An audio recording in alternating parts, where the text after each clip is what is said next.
Hello, hello, hello, and welcome to Project Possible with me, Rich Leigh. Today I'm talking to Shaq Brown. Shaq, spoilers ahead, guys, okay? Lots and lots of spoilers ahead if you haven't watched it. Shaq is the winner of the most recent series of Channel 4's Hunted. Hunted, you're not going to be here probably if you haven't watched it, but, or at least know it. If you do want to watch it, I'd suggest you go and watch the series now. I think I say the same thing in the episode. I don't want to ruin anything for anybody, but hey, you already know who won, so yeah. Hunted is a show where people go on the run. They try and evade capture from the law, all in a bid to win £100,000 at the end of it. Shaq won £100,000. Not only did he win £100,000, he won the biggest prize pot that the show's ever had, which was £110,000. We'll get into how. We'll get into the ups, the downs, who Shaq is, what brought him to the show, insider stuff, man. We've got loads of behind the scenes stuff that I didn't know, and effectively that's where this came from. Was me, as soon as my partner Vic and I finished the show, I just looked at her and I said, I need to speak to Shaq. And so I got in touch straight away, and within a few days we had the interview. We talk about masculinity, race, what he's doing with the money, the kindness of strangers, and what it's like being on a 3-week long production, and the realities of it, the stuff that we don't get to see. So really enjoyed this one, and I hope you do too. There you go. So without further ado, I bring to you my conversation with Shaq Brown. Enjoy.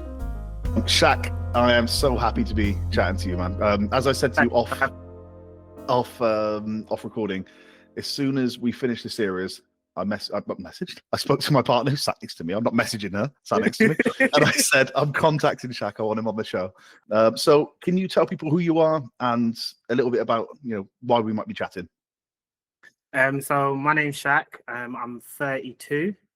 I'm from South London. I am the solo winner of Hunted 2025 series 8. I'm a builder by trade. I'm also have a passion for food, so I have a jerk marinade that I'll be bringing to the market this year. So that's something to look out for. I'm a father of 3.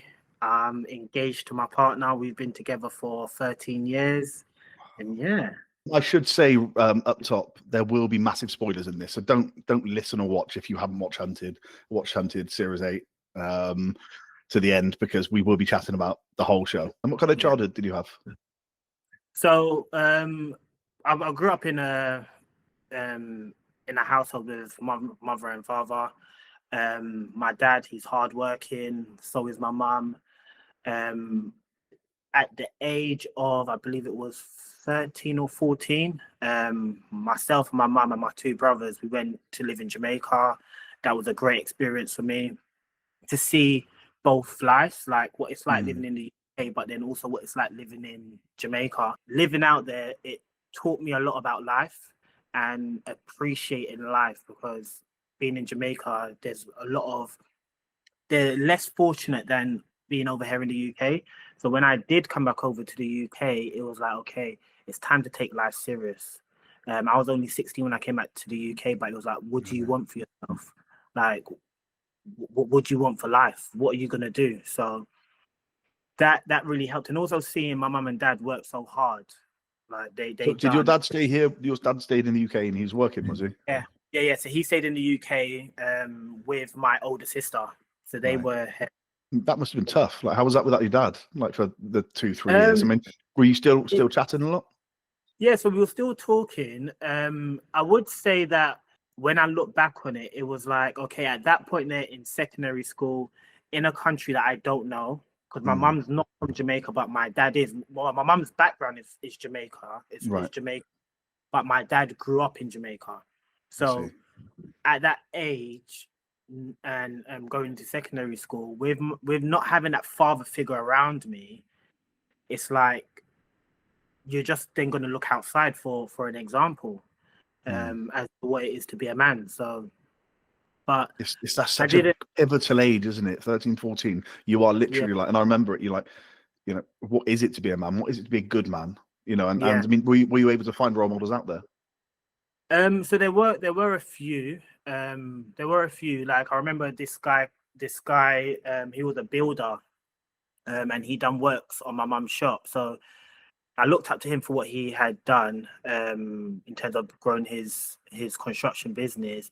But one thing, like my dad was always there.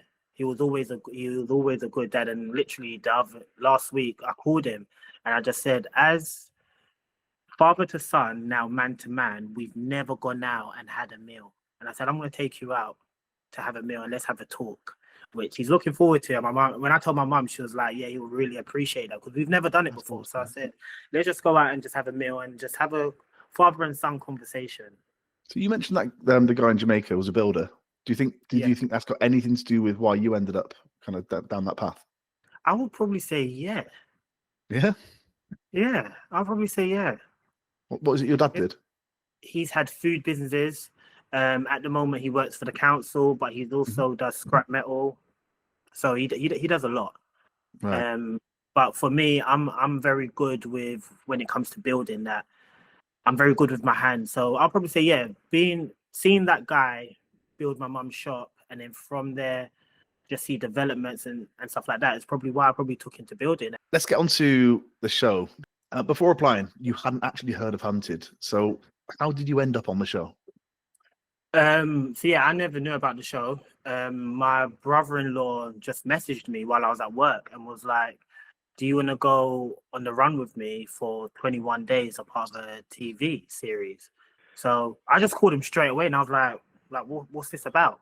And he was like, oh, it's a TV show called Hunted where you go on the run for 21 days. You're hiding from top experts in their field and basically to see if you can survive. And I was like, okay. And he was like, and then whoever makes it to the end, they get 100 grand. I was like, what? I was like, sad now. I was like, yeah. Let's go. Let's do this. So, straight away you said yes. Yeah, I was like, yeah, let's do it. There's 100 grand on the table. I was like, yeah, let's do it. Let's go. So even though I didn't even know what the show was, so as soon as he came off the phone, I jumped on YouTube and then started to look at it. And then I first watched the celebrity one, and I was like, okay, this looks good. And then after I finished the celebrity one, I then watched the Fugitives one and the civilian one. And then I was like, that is definitely me. I want that. This is definitely something that I want this challenge. I want to see if I'm able to do it and give it my all. So yeah, I was just like, yeah, let's go ahead. Let's sign up. And what was the application process like? So we had to fill out a form online, and then from filling out the form online, someone had got in contact with us and asked us to do like a Zoom call to just introduce ourselves, to get to know us and stuff like that. And then when we done that, they then reached out to us and was like, yeah, we want you on the show. And the process started. Wow. It was a real quick turnaround. How quick are we talking? So he reached out to me in March, April, and then probably in the next coming weeks of April, May, it was like, yeah, we want you both on the show, and let's start the process. Wow. Okay. Were you close? Like, are you close to Warren? Like, you're not outside of? Yeah, we are. Yeah, we are close, and we work together because he's also a builder as well. So any jobs that he has, I'll go and do some work with him, and if I have any jobs that I'm unable to do, then I'll just pass them over to him. So yeah, we are close. Yeah, again, I did mention there'd be spoilers. Obviously, you do end up getting. Well, he ended up getting hunted down and in court, and you did end up spending. How much of the 21 days did you spend by yourself in the end? So I spent 19 days because he got caught on day 3. Wow. Yeah, he got caught on day 3. It's funny, very early in the process. The edit is crazy, right? You know, you watch it and you're not quite sure timeline-wise where you are sometimes, and obviously it's all done to make it a better viewing experience. Yeah. But I would never have guessed it was 3 days in. Yeah, 3 days. Unless I just missed that, and they did say it on the show. But no, they never mentioned it. So you were 19 days by yourself. That's crazy. What did you think the show was going to be like? And I guess how wrong were you? So because it is TV, I thought it would have been very scripted, where it's like, okay, we want you to do this, we want you to do that, meaning like actually acting. Right. Like that's what I thought it would have been, because it's a TV show. And if you're leaving us to our own devices, it's like, how are you going to make that entertaining? So they just, so during the interview process and like getting things ready for the TV show, it's very much, okay, you're basically left to your own devices. They give you the rules in terms of, okay, these are stuff you can do and these are stuff you can't do. For example, you can't leave the country. If you are getting into a vehicle, they have to do their checks. They have to do all of these things to make sure that we're safe and stuff like that. But in terms of like, if you're in a situation, you've got to figure out how to get out of it. All of the planning is down to you. They're not helping you. You've got to figure everything out. So getting on the show and actually going live, like for the first 2 days, it's like, okay, can you like help us? And I was like, no, you've got to figure it out. Like it's down to you. This is your show. Like, you've got to figure out what you're gonna do. Let's go like really basic then. What have you got with you? What are you allowed to have? What can you take in? What can you take on the run, like individually? Yeah. So when you first start, you have your bag with a few supplies. So I had like a change of clothes, toiletries. You're not allowed no phones, no money. And that's basically what you start with. Very limited. Zero money. Zero money. You haven't got no bank cards, nothing. So when you go live, you start with nothing. They do give you because we're leaving Stansted Airport, you are required to. They do give you a small bit of money to get you started. So they started off with £50 each, and that's to get you started. But after that, it's now you're on your own. Figure it out. So we have no access to our bank accounts to use any money really, and we have to rely on strangers and our close loved ones to help us out with finances. And are there rules about how long you can stay in one place? I kind of seen that you must keep moving. Every day.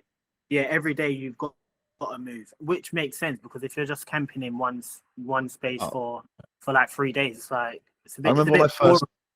That's exactly. Yeah. It's not TV then, is it? And as you said, they've got to try and make entertainment out of that, because, of course, as a viewer, and I'm sure everybody that has watched it does the same thing. You go, but I'll just find a field somewhere and I'll just set up camp, or I'll just hide it. And the reality is, if that's what you did, they wouldn't have a chance of finding you.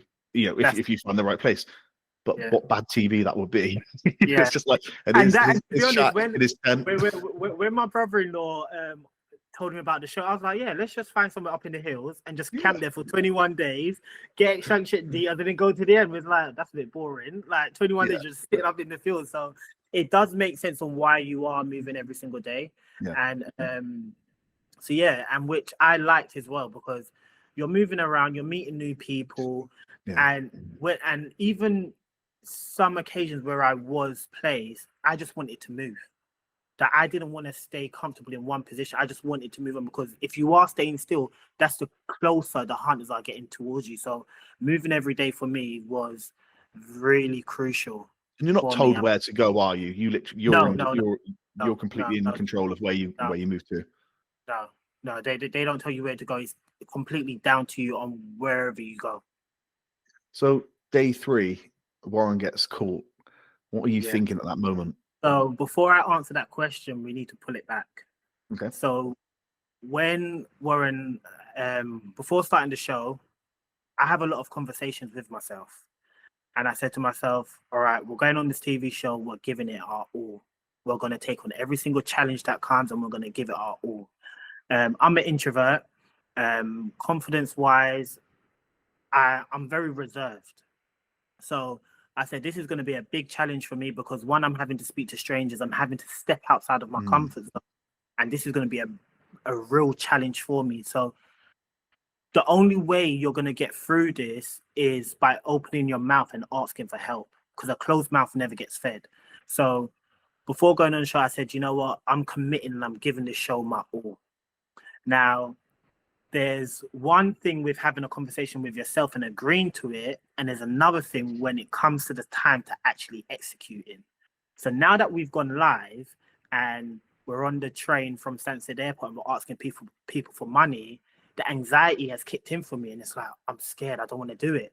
But then Warren, being the confident one, he stepped out and started asking people. So then I then piggybacked off of that and then stepped into my comfortability and confidence and started asking people, which did help us. So that was going great. On day 3, where we had met Rick that had drove us to Canterbury, before getting to Canterbury, because we stayed with him the night before, we went for a bike ride. We went for a 10-mile bike ride up in the country, and Warren and Rick are riding ahead, and I'm riding behind them, and I'm just in my thoughts, and I'm just taking in the moment. And I remember a voice just saying to me, "What would you do if Warren gets caught?" And I just said to myself, I'm not answering that. And it came again. What would you do if Warren gets caught? And I just remember trying to shut it down. I was like, that is a negative thought. Don't listen to it. When my intuition is speaking to me, I feel it in my stomach. And it's up to me to whether to listen to it or not. And outside of the show, I always listen to my instincts, because what is about to happen happens, and I see it, and I was like, something told me that this was going to happen. So we've now reached into Canterbury, and we're looking for a hotel to stay the night. So we've walked inside the dentist surgery, and we was booking a cab.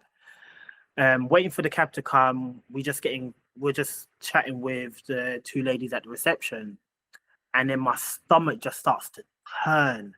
And I'm like, what's that? And then something just said to me, look outside. And the moment I looked outside, I saw the hunters pulled up, and then me and Warren just ran out. So we're running. Warren's athletic, like he's more energetic than me. Yeah, I'm energetic, but he's more energetic than me. Right. So the moment we came out of that dentist surgery, I was gone. Like the what would you call it? The adrenaline rush just shot through my body, and I was just gone. I was just sprinted off.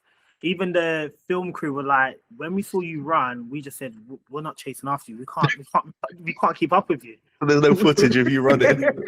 Like they said they attempted, but how quick I was, it was just like, it was a blur for them. So I remember running, and as I'm running, I'm looking to my left, looking to my right to try and get away. I saw that Warren ran off left, and then I continued running straight ahead, and I saw my right turn down the street. And then that's when I ran into the bushes and was hiding.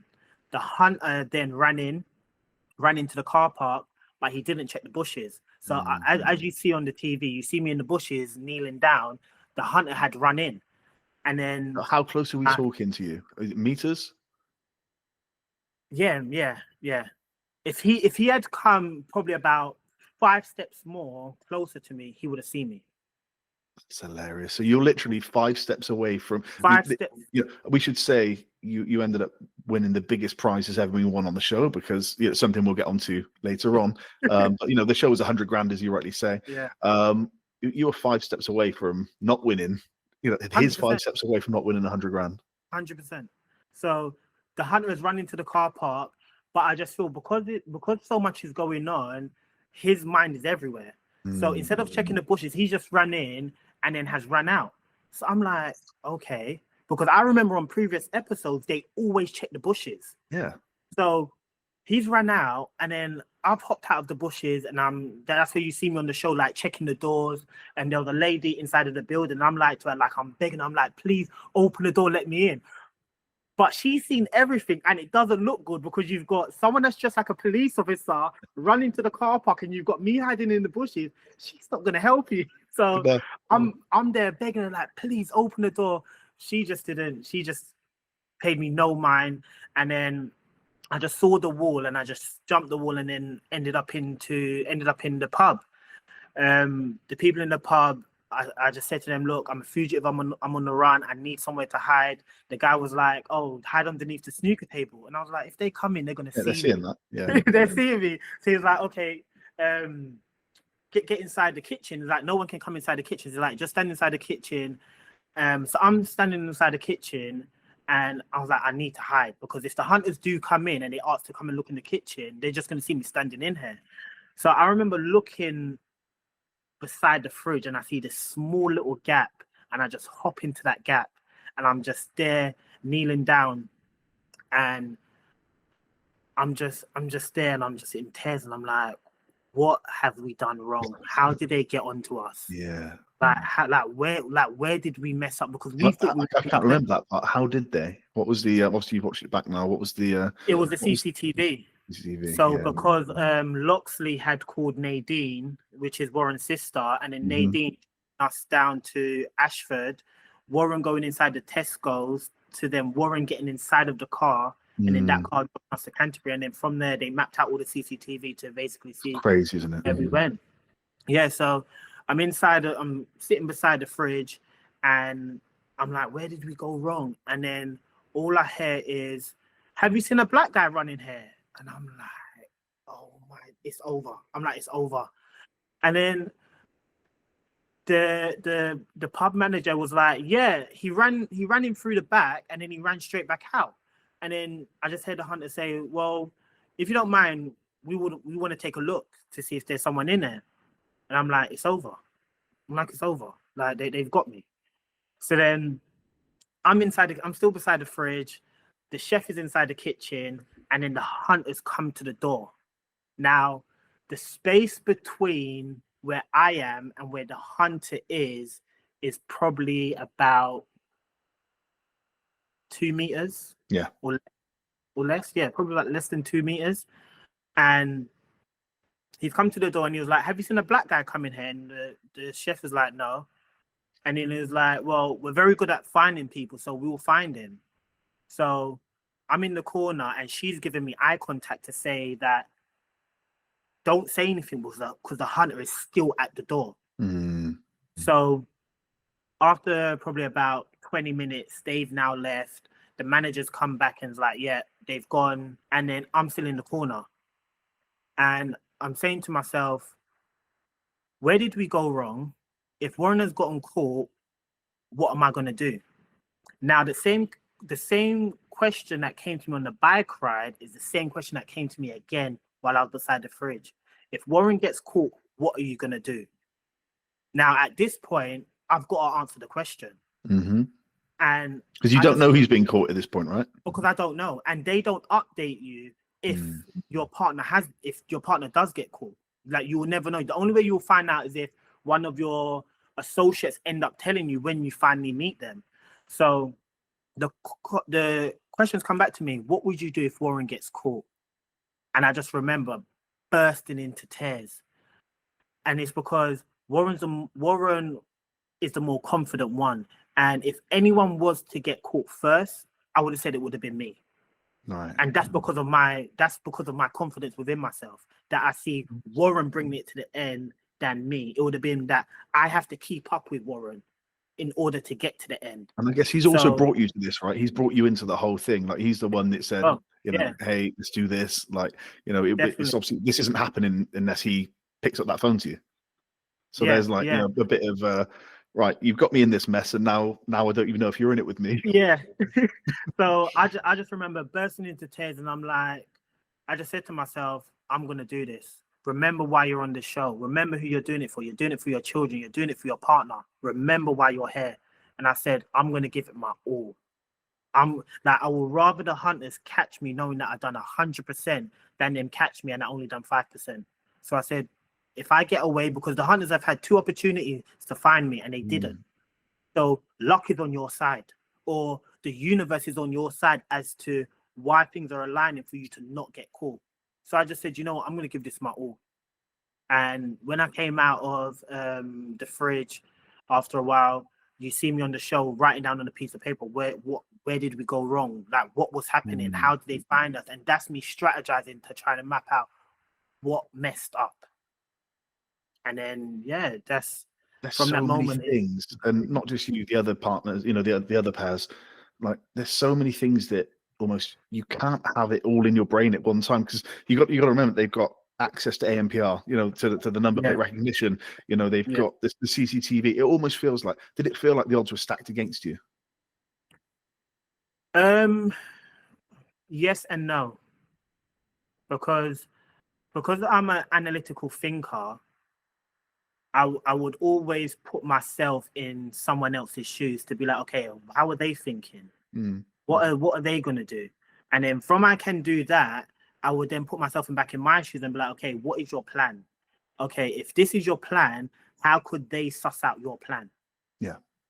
So yes, they've got the power of the state and they've got the intelligence and stuff like that. And they're some of the best to do it, right? That's how it's portrayed. They're some of the brightest, best, people catching people in this country. That's it. So you got to think like them, and you've not done their job. Yeah. So then you just got to think like them. You've also got to question your plan, and even though you have a plan, at the very last minute, be willing to change it, because that happened a lot of times where I've had a plan and I've said, you know what, I don't think this is right.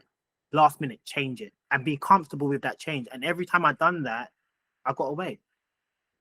One of mine and Warren's plan was, if we was to ever split up, that we had these colored dots and we will go to the closest police station or the closest post office and we will put a colored dot on the door. Now, each colored dot will symbolize a message. It would either be the area's hot, so move on, or I'm round the back and basically I'll be waiting here for an hour. Now, when I'm beside the fridge, the only thing that I had on me was my vest that had my notepad, my pen, and my money. My colored dots were in my bag, right? Which I left in the dentist surgery. So I had to make a decision: am I going to go back for the bag, or am I going to keep it moving? Now, going back to the analytical thinking on previous shows, those that had gone back for their bag, a tracker has been placed in it. Yeah. So I said, you know what? Let's sacrifice the comfort of getting my bag that's got fresh clothes in it, that's got all of my key stuff, and let's keep on moving. Let's just wear the same clothes. And that's me staying uncomfortable, where I haven't got a toothbrush, I haven't got toothpaste, I haven't got deodorant, I haven't got nothing. All that I've brought on the show, I've left it within 3 days. Oh man. And that's me, and that's the decision that I had to make, to say, do you know what, at this point, let's stay uncomfortable, even though it was probably less than a 5-minute walk for me to get my bag. But I said, I'm gonna have to take that sacrifice. You've got to, because they're gonna say, they might have spoken to somebody who said, oh yeah, no, I saw him go from the dentist to over there. You just can't guarantee that they've not found some CCTV already and whatever to plot you back there. So I think that's probably, if anybody's listening to this and applies in the future, and I've thought about it, but and it's just don't go back to get the bag. It's a silly thing to it's a daft thing to do. That decision I made to not go back for it. Yeah. So what did you do then in terms of toiletries and all that stuff? Did you just stink for the next 18 days? So the next following day, after sleeping inside of the pub, there was a garage next door to the pub. So instead of going through the front, because what I didn't want is that the hunters were sitting outside of the pub that morning, and the following morning, and waiting for me to come out. So what I decided to do is go around the back, hop into the garage, and ask for someone for a lift. Now, there was this guy called Silly Steve. He was like, oh, I'm heading down to Manston. So I was like, can I jump in with you? He's like, yeah, I don't mind. So as we're driving to Manston, I was like, what are you doing in Manston? He's like, oh, I'm attending a drag racing event. And I was like, a drag racing event? And he was like, yeah. It's like everyone, they bring out their drag cars and we race down an airfield and stuff like that. And it's for 2 days. And I was like, that sounds exciting. I was like, I want to come. Like, my favorite movie is Fast and Furious. Right. Okay. I felt I was in Fast and Furious. I mean, it made for great TV. It's really exciting to see. So So and a lot of comments that I've read, people was like, "Oh, this is all staged." I'm telling you, it wasn't. Right. It wasn't. It was like pure alignment for me to land in that situation. That's wonderful. I mean, one quick thing on that. When the whole everybody always says, I'm a fugitive, I'm on the run, can you help? Yeah. Do you have to say exactly that? Or can you say, hey, I'm on, obviously I've got cameramen, camera people with me. You can tell I'm on a TV show. I'm, I am on the run, but it's because otherwise people will be like, well, no, I don't want to help you if you're a fugitive. Yeah. Like, So, what do you have to, are you told what to say? Yeah, so you can't say, oh, we're filming for Channel 4, Mm-hmm. a TV show. Do you want to be a part of it? And can you help me? Because Right. someone's reaction will be like, yeah, I want to be on TV. I want to help you. Right. So yes, they do say, don't say anything about the TV show. Okay. So they said that you should, well, be creative. Mm-hmm. But what they did give us was, I'm a fugitive. I'm on the run. Can you help me? Yeah. So in the beginning, I was using it. I'm a fugitive. I'm on the run. Can you help me? I think everybody does. Literally, almost everybody that I saw was saying those exact words, and I was like, okay, that feels like you've maybe been given them to say. So yeah, that makes sense. But then you also can get creative with it. So after a while, when I realized that the responses that I'm getting from people with those words, some are accepting of it and others are not. So I just said, you know what? Let me get creative with it. Why don't you just ask someone to use their phone? And just leave it as that. Yeah. Why do I need to tell you that I'm a fugitive? Yeah. Like, why do I need to tell you that I'm a fugitive? Because if the hunters end up speaking to that person, it's like, oh yeah, there's the fugitive that you're looking for. But if I just come to someone like, oh, can I just use your phone to call someone? Yeah. Or could you just give me a lift? Or could you just help me out? And then we will get into the fugitive part later on. Yeah. So that really helps. On that note, you mentioned about phones. Like, you have to give them your phone, right? Yeah. I mean, one, what's that like? Because it's such a personal thing to each of us, right? And that idea that you're giving them a phone with photos and videos and your life, literally your life, your search history, everything. Is that weird giving it away? 100%. In the beginning stages, it was like, yeah, we're taking your phones. We need to have full access to it. I was against it in the beginning, and I just said, you know what, Shaq, you haven't got nothing to hide. Yeah. Go through my phone if you want. There's nothing in there for me to hide from. Take it. It's like, what have you really got to lose? Like, an opportunity has been presented to you. Are you going to turn it down because you don't want someone going through your phone where you haven't got nothing to hide from? So it's like, do you know what? Take it. Yeah. Do you know what? I bet they've seen it all. Yeah. That's the thing. I bet they've seen it. I bet they've been like, Jesus Christ. Yeah, just scroll. But the thing is that they, even though they have access to your phone, they can't just go through your phone. They have to have a valid reason as to why they're going through certain stuff. Okay. Yeah. So they can't just go, we're just gonna, like, for example, if me and you had a WhatsApp chat, but it's got nothing to do with the show and it's just personal stuff or business, they can't just, let's go into this chat and let's just be nosy into whatever he's doing. They can't do that. They get down to the metadata of the photos. That's fascinating. Where they'll look and they'll be able to tell, from a coordinates perspective, where that photo was taken, and go, okay, well, this shows that all these photos. I think they might have done it with you. They've done it with me. They did it with you. Where okay, this is where he's taken all his photos. It's all South London. There are a couple. I was so surprised by that. Right. So all of a sudden, then they're like, okay, well, we can kind of plot where this guy goes, where he's been. We know, who this person is on the basis of where these photos have been taken. And then I think they used that to get one of the girls, one of the other pair, other fugitive pairs, where they're like, okay, well, it was the wedding, where they've been the girls have been to a wedding somewhere and they were stopping at some garage or service or something near it. And they're like, okay, well, if they're in that region, we can see the photo was taken in this place. Yeah. So we know they were beside the pet store. That was it. Yeah. And that's crazy. And it's just like, that's the levels that they can go to. And again, because they've had your phone, they've looked at where you've taken photos, all these things. It's mental. They've built data around all that you do.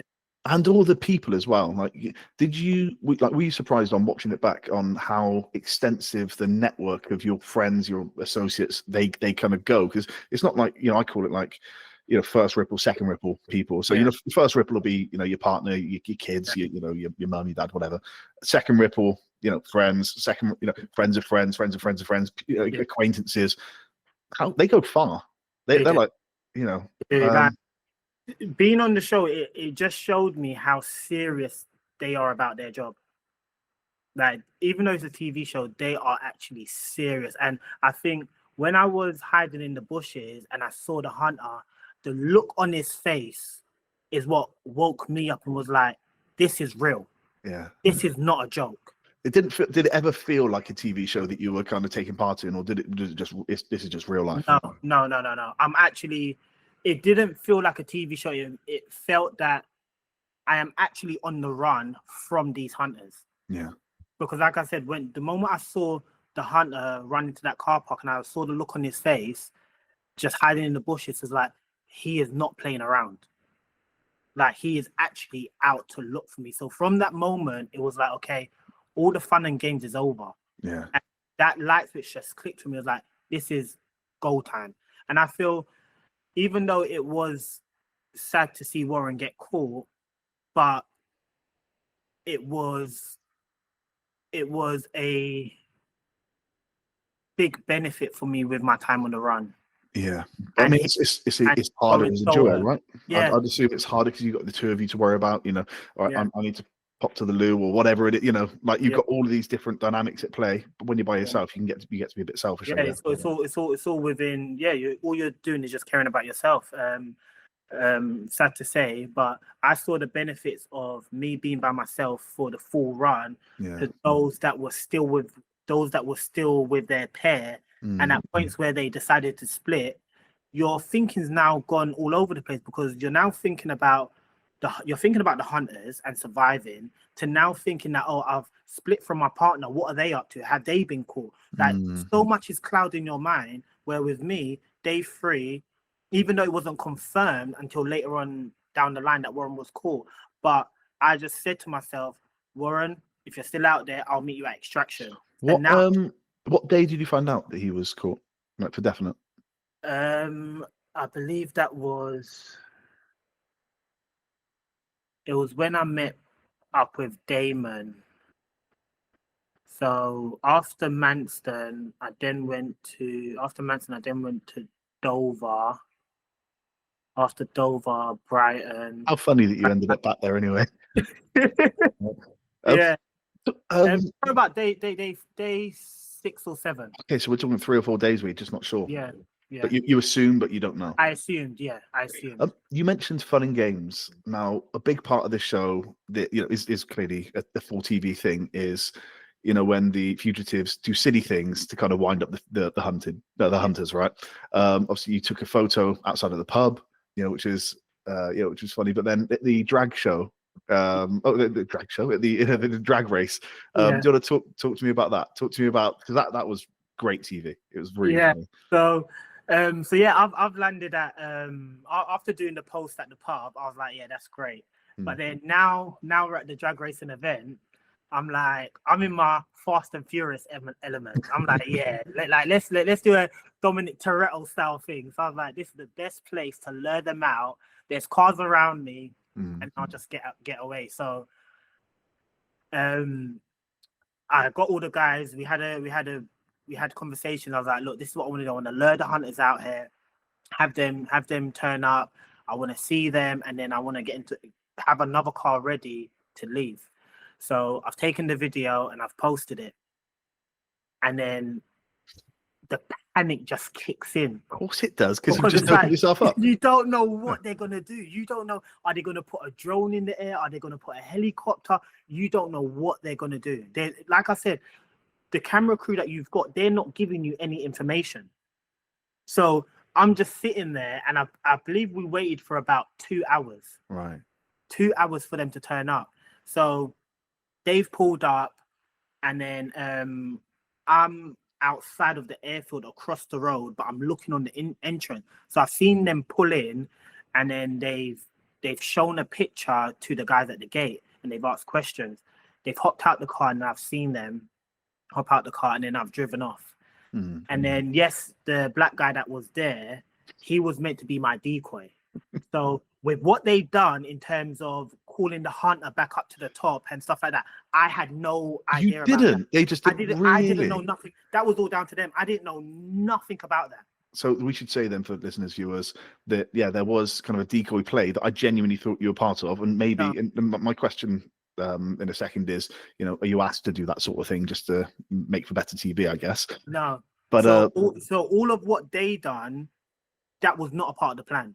Because they lured they were being what was it, they walkie-talkied through and said, oh, there's a guy, he's been a pain, like, and then the hunters were like, and the hunters were like, right, we're going to this, that sounds like Shaq, that sounds like it could be Shaq. They get there and there's a guy in a in a jacket, and they turn him around and it's obviously not you.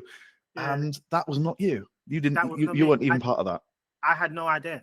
Because the woman, I forget the lady's name now, but she played a great role as well, didn't she? When the hunter walked up to her and showed you a photo, and she was like, and she was like, never seen him in my life. Never seen him. Yeah, it's brilliant, really good. So I had no idea about it, but on my drive to Dover, as I'm getting away, they called me and was like, "Yeah, Shaq, the hunters are here.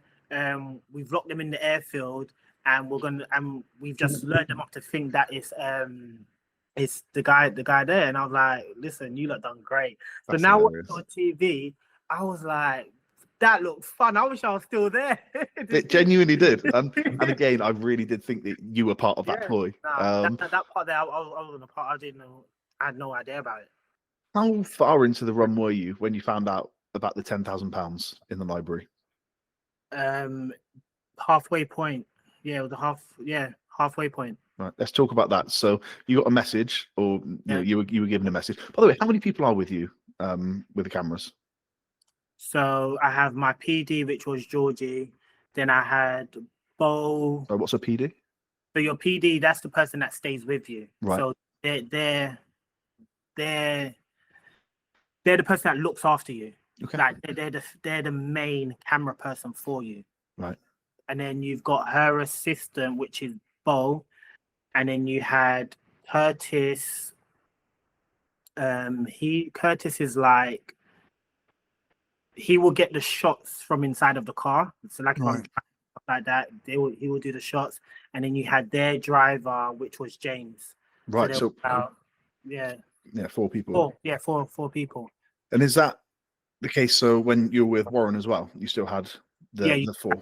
Yeah. So if Warren was still on the run, they will then put out another set of film crew for him, but they wouldn't disclose that to me to say, "Oh, Warren's." Yeah, they don't. So there are 8 pairs of fugitives, and that's 4 people with each. So we're talking a significant. I mean, that's 32. 32 people out there working. Yeah. And then, as you say, if you get split, one of those, then we need another team of 4. Is that tough? Does that make it hard to then kind of blend in and actually be able to hide because you've got these 4 people with you? So they do their best to be discreet. So when myself and Warren had run out of the dentist surgery, even though Curtis was standing outside, he wasn't making himself obvious. Right. The hunters to say, "Oh, I'm a part of the film crew." Interesting. So they do the camera people, they do their best to kind of not make it obvious to say, "Look, they're the film crew." So yeah, they do their best to kind of blend in and not make anything stand out. But if they see you that first time, then they see that person, then they see that person, let's say a few days later, they'll go, "Oh, I recognize you from a few days ago." But what they can't do is they can't base seeing me off of the film crew. So there is a referee that manages both sides. So they can't say, "Oh, because I saw the film crew, I know that Shaq is there." They need to physically see me. Interesting. When you say there's a referee, what do you mean? So he manages the whole game to make sure that both sides are playing fair. Okay. Yeah. Between the drag event, between the drag racing event and kind of halfway when you found out about the £10,000, are there any moments that stick out between those moments? So the moment that will stick out to me is because after the drag racing event, that's me coming back to South London. Yeah. And then meeting up with Damon. So I've arrived back in South London since the first time going to South London. How did you feel being back there? Because as a viewer, I'm like, get out. Don't stay where they know you're going to be. Because everybody goes home. Everybody goes, So for me I live in Croydon, so I know where all the CCTVs are. Right. Yeah, so I know if I'm on the back roads, there's no CCTV. Okay. So I know what back roads to take and where to walk. So be back in South, it's like, okay, I'm back home where my people are. But just because you're back home, don't get comfortable, because we need to be in and we need to be out. And we have to be very smart with how we're moving. So came back to South London, and I've turned up at Damon and Aisha's house. Damon's not in. I'm like, oh my days, what am I going to do? I don't want to get a phone and call him, because then that's going to alert the hunters. So I'm walking around South London for 2 hours asking someone to use their phone. No one helped me. Even though you're, ostensibly home, like, you're in a place you feel comfortable. Why? Why is nobody helping you? I think it was more about being in South. They ask a lot of questions. They're not very open as to those up north, which I understand. Up north, it's like, yeah, we'll help you. Yeah, whatever. Like, when you say up north, do you mean North London, or do you mean up north? Up north? Yeah, up north. Yeah. Like, obviously, you ended up in Windermere, right? So we'll get onto that. But So being in South, like, they're asking questions. Their help isn't straight as you want it, so which is understandable. So I ended up getting through. I ended up using someone's phone, but Damon wasn't answering. I ended up deciding to buy a burner phone, ended up calling Aisha. So then that's when you saw on the TV show that me calling Aisha, finding out where Damon was. He's obviously now at home. So I was turning up at his house, and then I've said, look, Damon, what's an update? Like, what's going on? So that's when he confirmed that Warren getting captured, told me the story about Warren getting captured. And I was like, well, what's been happening since I've been gone? He's like, well, the hunters have been at the house. So from he said that, I was like, let's go. Get out. Let's go. And that's what I'm talking about. At the very last moment, you've got to switch the plan, because my plan was to stay with them that night. Right. My plan was to stay with them that night. So I was like, I'm here. Let's get some food. Let's shower, whatever, get my clothes and whatever. So the moment he said the hunters have been here, I'm like, I'm not safe. I was like, Damon, I need to get to your shop. Because you don't know that they haven't put, and I'm sure everybody is listening or watching to this point has probably presumably watched at least a show, if not yours. They can put sentry cameras. Yeah, out, they can. And they do. They put a tracker on Aisha's car, and she didn't even know. That's madness, isn't it? She said she had a tracker on her car, and she didn't know until after the show and when they collected it. So she was driving around with a tracker, not knowing for this whole time. Oh my gosh. So that's crazy. So the moment he said that, yeah, the hunters were here, I said, started putting on my shoes. I was like, let's go. I need to get to your shop in North London. And then as I've pulled up, Damon's called, Shaq, the hunters are here. Well done. And that's my influence. That's how close it is. That's how close it is. Yeah. So then the next moment, and I'll say this was a big moment between Manston and the 10K drop. After staying in Damon's shop, he brought some clothes down for me that my partner had packed for me. Now, I haven't spoken to her since I left on the 1st of June. I haven't spoken to her. So she's packed me a bag of clothes. I'm going through the bag. I'm seeing what she's packed me, and I'm like, oh, great. And I'm like, she couldn't even put a note inside the bag. I'm like she couldn't even put a note for me. And I said, you know what? I'm not going to let it get to me. Yeah, let's do what we need to do. So then I'm like, let me check the front of the bag. So I've checked the front of the bag, and I've seen these 2 envelopes, and I've pulled out the envelope, and there's a note. Now, before I was upset that she didn't put a note, at this point now, I wish she never put the note, because I'm starting to read it and I'm just bursting into tears. Now, my partner has, for the 13 years we've been together, she's never seen me cry. Right. She's never seen me cry. She always says to me, if you don't cry when I walk down the aisle, I am not marrying you. So she got her moment when I cried on national TV. That's hilarious. That when she saw it, she was like, yes, I made you cry.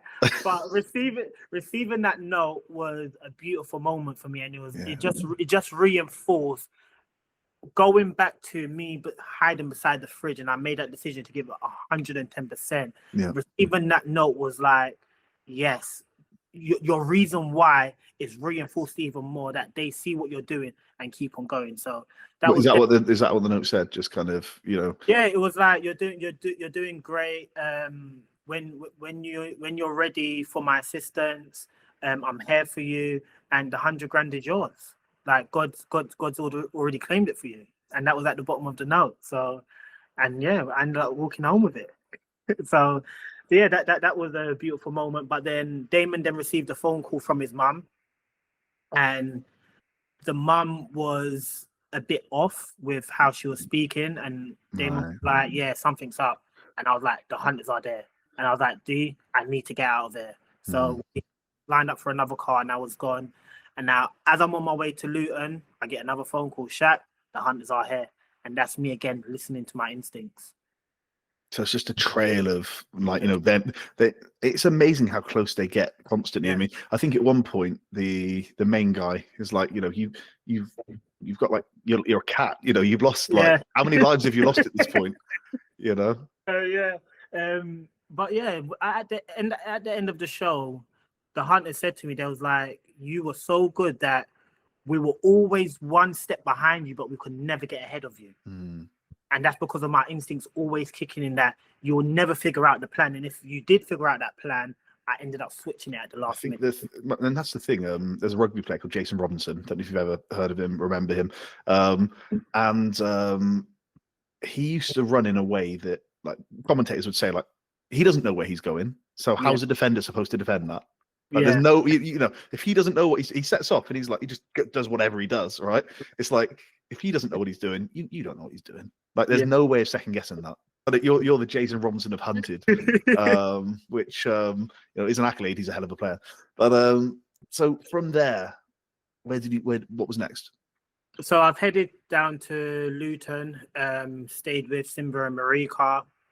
They're family members of my partner.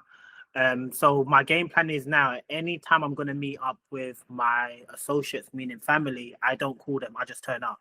Yeah. So there's no trace to be like, okay, Shaq's turning up. And that was what I learned from when I called Aisha, and then they turn up at the house later on. So I just said, anywhere I go, I'm just going to turn up. So stayed with them, and then I never knew that the hunters were outside after I jumped the fence. I didn't know, but my thing is that every morning you don't get comfortable. As soon as it hits morning, we're out of the door. How do they know that that's where you were? That's the, like, I can't remember a few of them, but it feels like sometimes as a viewer, it feels like very convenient that, like, oh, okay, this, out of all the potential people you could be staying with, that's the ones where they end up. Because then there's remember, there's also stuff that hasn't been aired. So they could have tracked me with the journey or CCTV being like, okay, he's heading to this location, or he's in Luton. Let's figure out who's in Luton. Okay, let's go through his phone. Let's find out any WhatsApp chats. Okay, Simba's in a WhatsApp chat. Where do they live? Oh, they live in Luton. Let's go down to Luton. That's where he's heading. Yeah, that's right. Then that's where it comes back to the intelligence of mapping out where is he going, who's in that area, what's happening in that area, and then that's how they kind of figure it out. So, do you think if you were a real fugitive, you've got any chance of, you know, if they want to get you, they'll put like 100 people on you, right? Like, do I have a real chance of getting away? Yeah. Now you've done this. Now you've done the show. You're like, actually, yeah, I reckon I can. Yes and no. Right. Because if you're going to take it to real life, that's me giving up being around my family. Yeah. Which is that you have to, like, remember, your family is always going to be your downfall, because all they're going to say is just wait until he comes back to his family. Now on the run, you've got to be like for the whole time I was on the run, I never called my partner until I turned up and saw her. Yeah. So if you're going to do that real life, don't contact them. Yeah, you literally got to be prepared to fall off the face of the earth in terms of those relationships, right? Which is crazy. You've got to cut all of them. So I feel like I could get away, but I don't think it will last for long. Yeah, you wouldn't want to necessarily. Right? Yeah. So a pivotal moment in the show was the £10,000 drop. Yeah. Are you surprised that it was only you and Stephen and his Chris? You know, because it was only the three of you that went, you know what? Yeah, let's go for that money. So yeah, I thought that everyone, well, not everyone. I assumed that half of people would. Yeah. Yeah, I was surprised that a lot of them did say no, and it was just me and Chris that went for it. There's a lot of factors that play into it as to why they probably said no. Yeah. Also, another thing, being in a pair. If one person in the pair says no, then you've just influenced the other one to say no. I'm by myself. So if I say yes, let's go. There's no one there to You're doing it. Yeah, I'm doing it. This was the first time that I think you on the show at least spoke about disguises. And I mean, you got a beard right now. Yeah, it's back. You know, it's back. But you know, you shaved, you wore glasses, you wore something else on your head, like what are you thinking throughout the show? Right, disguises. That's important to me because I mean, Sean and Marie, was it? They were doing disguises from the off, weren't they? And I love them, but except from Bristol, which isn't far from where I'm from, but their accents are the best. Like, it's so good. How much did disguises play a part? Disguises wasn't on my list. To even cut off my beard was never a part of the plan. But on my way, after leaving Simba and Marika, I was on my way to Wolverhampton to stay with one of their friends. And I met the guy, Duncan, that you see at the end, the Marine. I met him on the train as I'm going to Wolverhampton. And he's explaining his story that he's a Marine and his life. And then I just said, look, I'm on the run. What advice could you give me? And he was just like, hide in plain sight and wear a disguise, like have a disguise.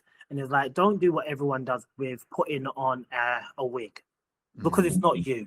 You need to change your facial structure. You've got a beard, cut it off. And in that conversation, I was like, I am not cutting my beard. I'm not cutting my beard. When before then was the last time that you were clean shaven? That's why I'm not cutting my beard, because I can't remember. Yeah, I've never, since I've grown my beard, I haven't cut it. I may have cut the sides, but I've never cut You've always had something going on. Yeah, I've never done that before. So when you had said that, I was like, I'm not cutting my beard. So, but this was before I even knew about the 10 grand. Yeah. 100 grand doesn't mean that much to me. I'm not cutting my beard. My kids' futures, whatever. I ain't cut this beard. Yeah. So yeah, at that point, it was just like, okay, thank you for the advice, but I'm not going to cut my beard. And then when I had gotten to Wolverhampton, the person I had stayed with, he said the same thing. The universe is talking to you. Yeah. And when are you going to wake up to hear what the universe is telling you to do? So the moment that the message has come through about Birmingham Library, the message has come through, I get access, I'm reading information. And you're in Wolverhampton at this point, right? Which obviously is just down the road for anybody that doesn't know UK geography. You're as close as can be. Yeah. Almost certainly the closest, probably. Yeah. So I'm reading the message and it's like, there's a dead drop. No, sorry. The first thing is that they've said there are, I think, 5 fugitives have been captured. Oh, yeah. Interesting. Yeah, they gave us the number of how many fugitives were captured and how many were still on the run.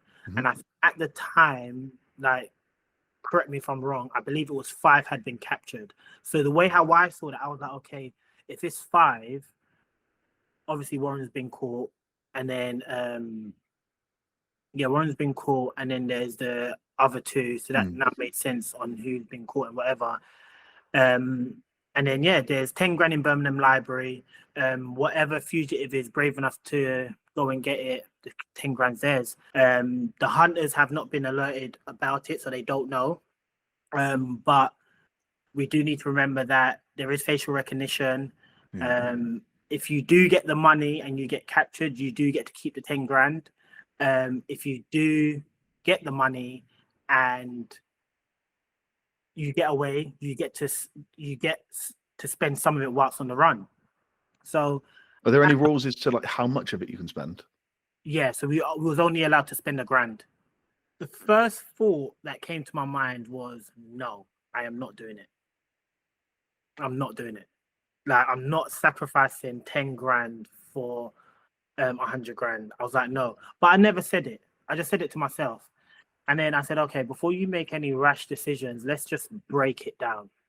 Now, they never said that if you go for the 10 grand, that you're out of the game. They said that if you get the 10 grand and you get away, you can use some of the money to aid you while still on the run. So that means that if I can get in and get out with the 10 grand, then I'm safe. Let's do it. You're in Wolverhampton. You're so close to Birmingham. So let's just sit down, map it out, and be the first one in and the first one out. So we couldn't enter Birmingham until 10 a.m. the same day. So I said, okay, I'm in Wolverhampton right now. I'm going to travel to the border of Birmingham. I'm going to find out where the library is and get as close to the library. So I was probably about 11-minute drive away from the library. So mapped it out, stayed in a hotel, and then I headed for the no, sorry. Before I get to that bit, the conversation with Duncan then came back to me about cutting my bed because they said about facial recognition. And I was like, let's do this. Let's make the sacrifice and let's cut this bed off. Yeah. The place that I stayed with before going to the library, the guy shaved it off for me. Yeah, it was a funny moment. I thought I would have been upset, but as he was cutting it, I was just laughing away. Yeah, I was laughing away at it. So yeah. It's hopefully going to help, right? And I mean, clothes wise, where did you get your clothes? So I bought the shirt and the trousers in Wolverhampton. Right. Head wrap was mine because I got that in Dubai when I went on with my partner. So she had packed that in the bag when Damon gave me the clothes. Nice. Okay, so so you got your head wrapped. Were you wearing glasses as well? I feel like you were. Yeah. So I stayed in a Toby and Carvery. So it was in the Lost and Found that they gave me the glasses. Yeah. See, these are the little things that you don't get to see as a viewer, right? Because they're an inconsequential event, really, but actually it's quite interesting because they all play a part. Did it feel like you were in a film when you were doing this? I know you're on a TV show, but like you're going to the library. There's something like very Dan Brown about it. It's something. It's a heist. Like you're going into a library for 10 grand. So the words to myself was, when we go into this library, take your time. Because what you don't want is that you're just rushing around looking for so much books and another fugitive comes and just walks in and just takes up the book. So take your time and look for the book. Were you told what to look for? Like, what did it say about what books they only gave so they gave the name of the book. The name of the book was Fortunes Favor the Brave. Yeah. So in my planning stages, I'm searching on Amazon for this book to find out what the cover looks like. It was a fake book. Yeah. It was a fake book. So when I was in there, I was just searching for the name that Fortunes Favor the Brave. And then the moment I saw it, I was like, there it is. Were you told kind of what part of the library to look in? Because obviously it's an enormous library, right? All it was on the upper deck. Right. Upper deck. Seriously, I mean, there's thousands of books up there. Tens of thousands, hundreds of thousands. I just had to ask for directions to the upper deck and then from there, search for this book. How long did it take you? Less than 5 minutes. Okay, because the concern is, and I think they did get you on facial recognition, even though you were wearing glasses and all that stuff, which is terrifying, isn't it? When you think about it, crazy. But then remember, we all are different. We all walk different. We all have different body structures, different features and stuff like that. So even though I had changed my clothes, the only thing that stood out was my trainers. And they did that thing where they cut the book and put the money in the book, again, like a film. That's so cool. I thought it was going to be fake money. I actually didn't think it was going to be real money. So I thought they would have put like $1,000 in there of real money and the rest is just paper. Yeah. But it was like 10 grand cash. I was like, oh, wow. What did that feel like when you had it in your hand? It was like, pinch me. Yeah. It was like literally like a pinch me moment that you've just gotten 10 grand. Yeah. Like, yeah. No matter, even if you get caught, then you get to keep it, right? So it's yours. Yeah. And that's you already know the difference that does make to you, to your family. So you're already 10 grand into changing lives and having an impact. Yeah. So it was definitely a pinch me moment. What's your first thought about getting out of there? So before going into the library, I already had a getaway car outside and then a swap over car at another location. So the first thing is, so even though the message had said the hunters didn't know anything about the library, the moment that I've taken the 10 grand, the note inside of the book said you have now been alerted to the hunters. So the first thing was the plan of don't panic. Panic kicked in. I ripped off my clothes, ripped off the clothes that I had on, threw them inside of the toilet, came out of the library, kind of paced walking back to the car, and it was like, let's go. We need to get out of there quick. And then done the swap over, very smooth, and then headed down to the Lake District. What took you to the Lake District? What made you think that's where I need to be? So the people that was driving me, I saw they were doing work at the partner was doing work at the Toby Carvery that I was staying at that night. Mm-hmm. And I was explaining to him what I was doing and stuff like that, and he was like, well, if you need any help, I don't mind driving you. Like, me and my partner will drive you. So they were my second swap over car. So when I got into the car, they were like, where do you want to go? And I was like, I don't know. And then they was like, well, we don't mind, we'll drive you anywhere. So I was like, okay. So I was like, well, let's go Manchester. And then they was like, you sure? And I was like, yeah, let's go Manchester. Yeah, like, let's go Manchester. And then he was like, okay. I was like, because I've never been to Manchester, I'm like, what's Manchester like? And he was like, well, it's all right. Do you not want to go anywhere else? And then I was like, I don't know. All I know is South London. Yeah, but I'm not going back to South. So I asked him, where would you go? And he was like, I will go to the Lake District. And I was like, cool, let's go to the Lake District. So they've put it in, I don't know where the Lake District is. So they put it into the map, and I think it was about... It would have been about 4-hour drive, 4-hour drive. Yeah. So I'm like, are you not really going to drive me 4 hours? That's amazing, isn't it? Yeah. So they were like, yeah, it's fine. So I was like, okay, cool, let's go. So I was like, do you want me to put in some petrol? Like, no, it's fine. We've got everything. We'll get you food and whatever. And I was like, are you sure? Like, I've got 10 grand here. I don't mind you giving some. I was like, no, it's fine. But it was a beautiful experience, just seeing that someone willing to drive me 4 hours, and they've got to do 4 hours back home. Exactly. So that's their day. That's an 8-hour day. Yeah. 8 hours of their life. There aren't many black people in the Lake District, Shaq.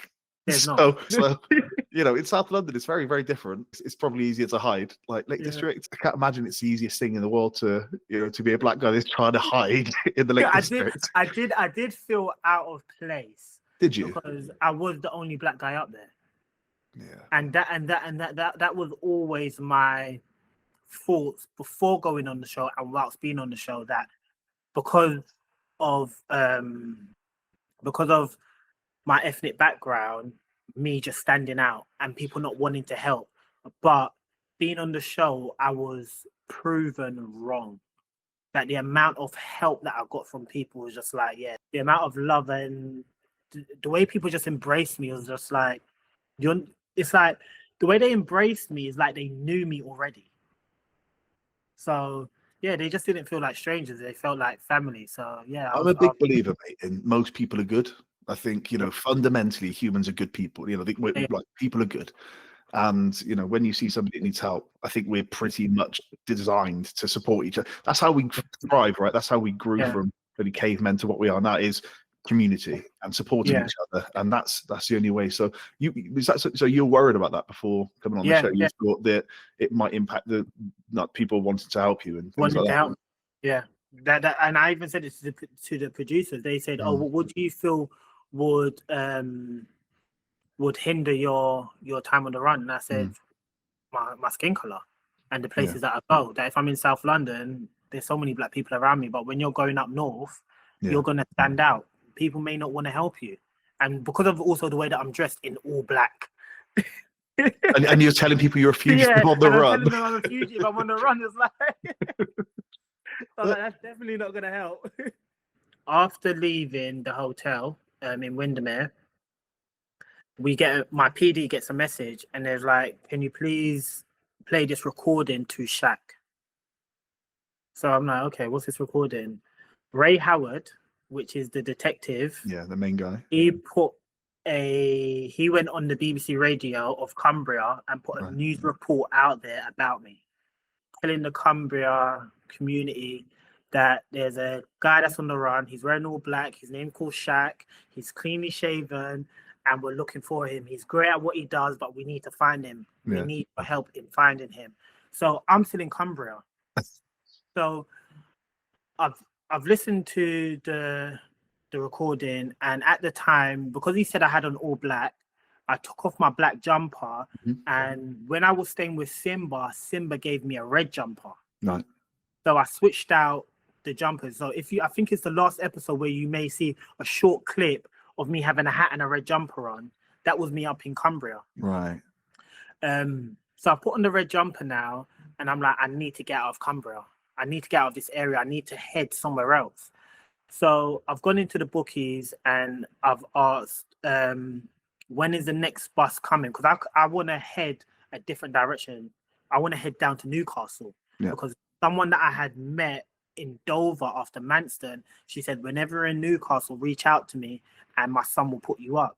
So I said, okay, from Cumbria, let's head over to the other side of the UK. Let's go over to Newcastle. So this is a Saturday, and I'm asking people, when is the next bus coming? They said, look, buses run every hour. I said, okay, I've got cash. Let me get a cab. Oh, cabs don't run on a Saturday. I'm like, what?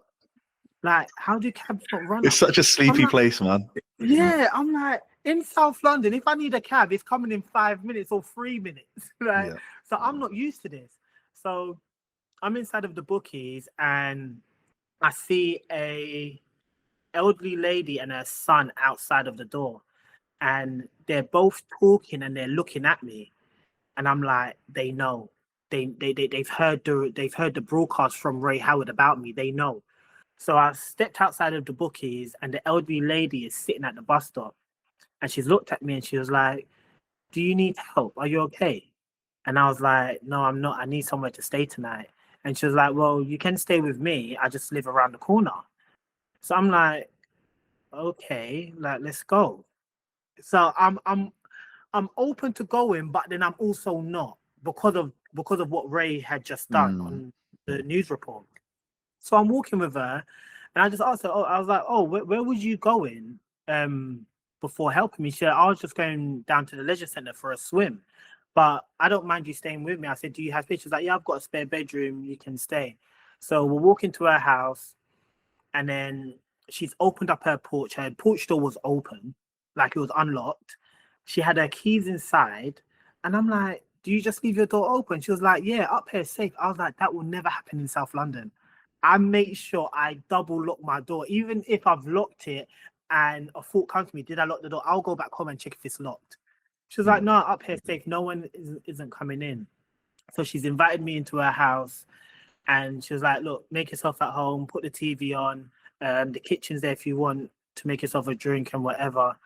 So I'm trying to relax. And then she said, look, just wait here. I'm still going to have a swim. So I'm like, so you're leaving me inside of your house? She was like, yeah, just stay here. I'm going for a swim and I'll be back soon. Yeah. So she's left now, and it's me and the film crew inside of this lady's house. So you've got 5 people inside of a stranger's house. You don't know who they are, and you just left us there. So, and I end up watching TV, and then a thought kicks in. Don't trust this lady. Don't trust this lady. So I was like, guys, we need to go. I said, she's working for the hunters. She's probably lured me here for the hunters to come for me. Let's go. So then the film crew's like, Shaq, just relax. Like, you're on edge, just relax. Like, we can't just leave the lady's house just like that. Just wait until she comes back. And if it is that, then whatever. I was like, cool, let me just trust the process. So she's come back now, and she's all fine. She's come in. She's like, are you hungry? I'll order us a pizza and stuff like that. And then my first question to her is, why did you want to help me? And she was like, it wasn't me that wanted to help you. It was actually my son. That he saw you, and because he was going to work, he was like, Mom, there's something about this guy. We need to help him. Take him in. So then the next day, the lady, she had got her friend to drive me down to Newcastle. And then so then now I'm off in Newcastle. I've left them, and when I spoke to the hunters, they said that we saw you in Cumbria, and then after that you disappeared, and we didn't know where you went. Right. One question on the timing. So, what time are you filmed until? Because obviously you got to go to bed at some point, right? So the until about 7 p.m. And they're not allowed to try and find you after that time, are they? No. After 7, like once you're in a location, by that time you're safe. Right. You're so safe. 7, basically every day you're just trying to get to 7 o'clock. And if you're at 7 o'clock, you know that you're okay until at least the morning. Yeah. And what do then the crew go where? Where are they staying? Just anywhere? So one of them, 3 of them will stay in a hotel, and my PD, she stays wherever I stay. So okay, oh bless her. So that lady, she's not just letting you stay; she's also letting Georgia. I think you said her name was, stay. Yeah. So wherever I stay, my PD has to stay with me, and that's to make sure that I'm not planning anything. Make sure that I'm not setting any plans for the next day, because at 7 p.m. everything stops. You can't make any plans for the next day. Right. I mean, that's got to be hard to do. You got to be like, because your brain's going to be going. You're going to be like, oh, I could do this. And like, how do you just stop yourself? You just got to stop. You just got to pretend like you're not on the run anymore. Yeah. So my way of doing it is that anywhere that I stayed, I told them that please keep me busy. I will cook. I will clean. Just keep me busy, because they're like everyone will be like, no, just sit down and relax. I'm like, no, I can't sit down and relax, because if I sit down and relax, my mind is just going to keep on going. If you get me to cook and clean, I'm staying busy. So it's there's no shut off. There's no shut off. You mentioned that you found out 5 people are being caught, obviously when the before the 10K drop. Were you told at any other points how many people have been caught? No, or was that the last? That was it. That was the last time you were told. So, at what point did it feel? Yeah. When did you think? Do you know what I can? Not just I can win this, but maybe I'm doing really well. What point did that happen, if at all? Every day when it reached 7 o'clock. Yeah. Because in my notebook, I had the 21 days written out, and as soon as it hit 7 o'clock, tick, tick, tick, tick, tick. So every day when it reached 7 o'clock, that's when I knew that I've got this. The special moment where I knew that I won was when I had driven through the barriers of the Euro tunnel before even getting the train. Just as I've gone through the barriers and I was driving down to the train, my stomach just turned, and I just said to myself, I've won. Like, I've won. I just said it to myself, and then my PD sitting in the car with me, and she was like, what? She was like, I was like, yeah, I've won. She's like, but it's not confirmed. Like, you don't know. We haven't even. You don't know you're the first there. Yeah, don't know. And I was like, no, my instincts is telling me I've won. But I was like, Shaq, just calm yourself down. We haven't reached the finish line, like, just wait. And then so that was the next moment where I was like, I've got this. Your PD, let's talk about that. So Georgia, I mean, you must have had a good relationship, and because she's there all the time, right? So 21 days, no days off. 21 days. I mean, what if you didn't get on? Like, I wonder if that happens ever. Yeah, that would be very hard, because you're with them for 21 days. Before getting on the run, I did make one thing clear to them, that I understand that you've got a job to do. So I do understand that you've got to film everything. So you're going to obviously pester me, but also understand that a lot of adrenaline is rushing through my body. Yeah. And that my game plan was that I do not eat through the day. So I will get grumpy and upset at some points, but don't take it personally. But my game plan is to not eat during the day. Why? To stay sharp and focused. Okay. Because you think being hungry helps you stay. Yeah. The moment you start eating, you start to get sluggish. But when I don't eat, I'm focused. I'm analyzing everything. Were there any moments where you fell out, you and Georgia? No, we didn't. No, we never falled out. There was times where I will snap at her, she will snap back, and then. Oh, really? Yeah. It would be bickering. It would be like, because I haven't eaten, and I'm just I'm just like in the moment, like she'll be like, okay, Shaq, you need to wait. And I'm like, no, we need to go now. And it's like, Shaq, there's a process that we need to do. Like, before you get into this car, we need to do the checks. And I'm like, well, the checks need to hurry up. It's like, it doesn't work like that. Yeah. So then I was snapped, she was snapped back. And then at the end, it was just like, you know what? It's not that I'm mad at you. It's just that my emotions are everywhere. That's a So situation, isn't it? yeah. There was always understanding. How did your fiance feel about the fact that you were with a woman for 21 days and she was there constantly and you were there constantly with her? How was that? Is that spoken about?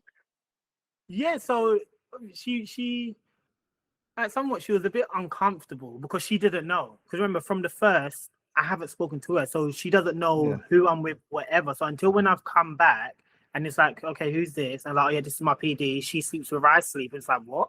I was like, yeah, if I'm sleeping in a room, she's got to be there as well. So it's a bit like in the same room. Okay, yeah. She was in the same room with you every night. Yeah. So it depends on. So if I'm staying in someone's house, then it would be different. She would have her own space where I will sleep in a room and then she will be in the living room. Yeah. We slept in Damon's shop, so we're in the same room of his shop, sleeping on the floor. When we were staying in Manston, we slept in a room. She's got her blow up bed. I've got my blow up bed because there's nowhere else for her to sleep, and she's got to keep her eyes on me and stuff like that. So where there is space for her to sleep in a separate room, then she'll sleep in a separate room. But if not, then we'll be in the same room. But on the occasions where we're in the same room together, one of the other film crew will stay with us. So when we were staying in the pub, Bo stayed with us. When we stayed in the barber shop, Bo stayed with us as well. Just for her. And the hotel, presumably the hotel. Like for the hotel. Yeah. In the hotel, separate rooms. Yeah. It's just an interesting choice, I think, from the TV, from the production company to not have a guy with you rather than. Do you know what? That was my first question to them when they said when they got us to meet our PDs, and they was like, okay, yeah, your PD is Georgie, and then my first question was like, oh, I thought you would have put us with a male. Like, isn't it not a bit uncomfortable for her? Well, yeah, like you're being with two guys. You need to go to the toilet and all sorts. Do you know what I mean? Like, like that's. I don't know if I was her, if I'd want to be like, rooming with, blokes. But she was fine with it. So I think I was more concerned for her. That's it. She was like, no, like it's all right. Like, really snoring and farting and all sorts. Yeah, we're all here for one thing. Like, we're not going to get into nothing like that. So we're here for a job and whatever. So she was comfortable with it. I was comfortable with it, and I'm happy that I never, because there was an option for me to change. I'm happy that I didn't. I'm happy with the team that I was given. Because that's a long time, and that's a bond that you build. 21 days, you build that bond with Georgie, with with other people. Have you spoken to any of them since?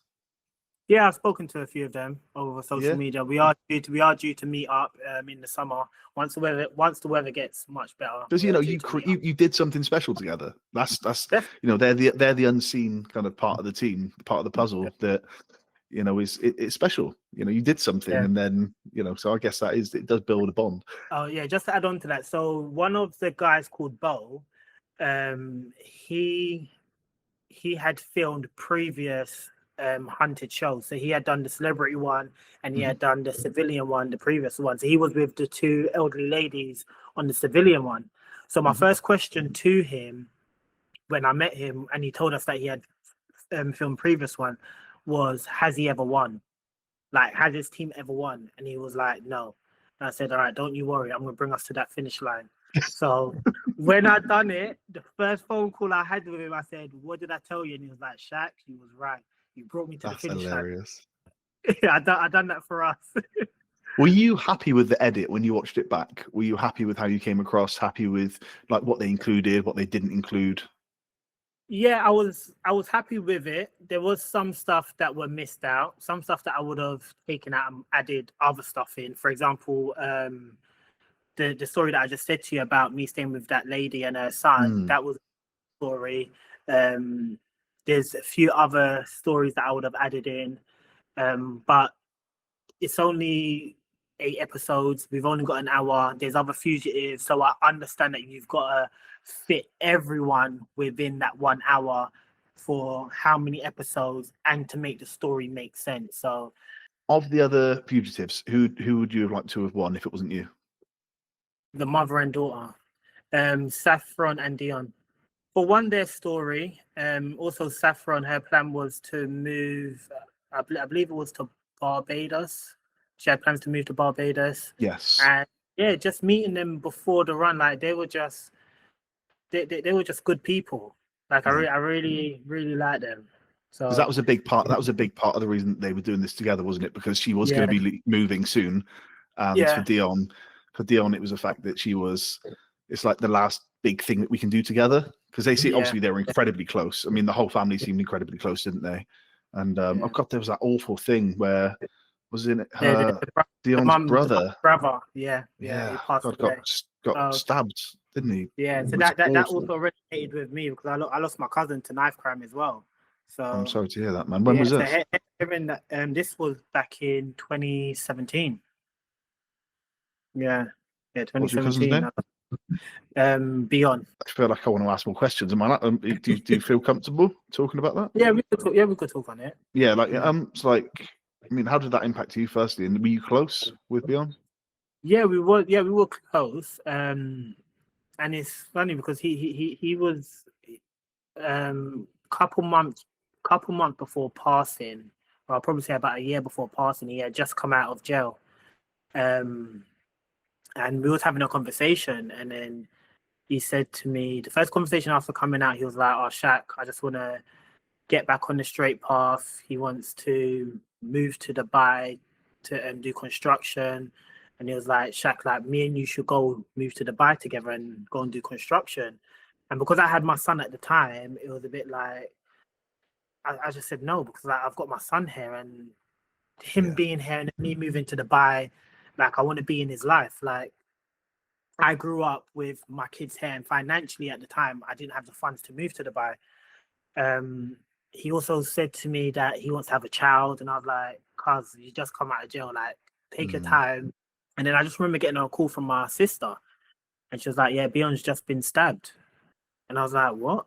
And I just remember early hours of the morning, I just jumped in my car and I speeded all the way to the hospital, ended up seeing the family there.